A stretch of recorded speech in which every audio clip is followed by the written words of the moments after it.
உலகம் முழுக்க இருக்கிற கோடிக்கணக்கான கால்பந்து ரசிகர்களுக்கு, குறிப்பா CR7 ரசிகர்களுக்கு கொஞ்சம் மனசு கனமாகிற செய்தி.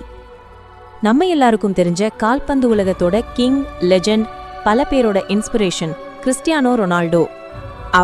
அவரோட ஓய்வு, ரிட்டையர்மெண்ட்டை பத்தி முதல் முறையா ரொம்ப வெளிப்படையா மனம் திறந்து பேசியிருக்காரு. என்ன சொல்லியிருக்காருன்னா, இப்போ அவரோட வயசை கருத்துல கொண்டு வரப்போற அடுத்த உலகக்கோப்பை கால்பந்து போட்டி தான், அதாவது 2026ல நடக்க போற வேர்ல்ட் கப் தான் போர்ச்சுகல் நாட்டுக்காக அவர் விளையாட போற கடைசி சர்வதேச போட்டியா இருக்குன்னு அவரே அறிவிச்சிருக்காரு. இது சும்மா ஒரு செய்தியா நம்மால கடந்து போக முடியலங்க. ஏன்னா இது ஒரு சகாப்தத்தோட முடிவு, எண்ட் ஆஃப் அன் ஏரா. சுமார் 20 வருஷமா கால்பந்து உலகத்தையே தன் கால் கீழே வச்சிருந்த மனுஷன், எத்தனையோ சாதனைகள், எண்ணி முடிக்க முடியாத கோல்கள்.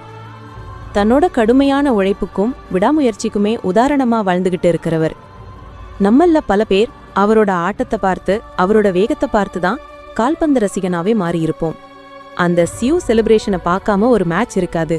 அப்படிப்பட்ட ஒரு ஜாம்பவான் இதுதான் என்னோட கடைசி ஆட்டம்னு சொல்றத கேட்கும்போது அது கோடிக்கணக்கான ரசிகர்களுக்கு ஒரு பெரிய அதிர்ச்சியையும் சோகத்தையும் கொடுத்திருக்கு. அப்போ அடுத்த உலக கோப்பைங்கிறது சும்மா ஒரு டோர்னமெண்ட் இல்ல,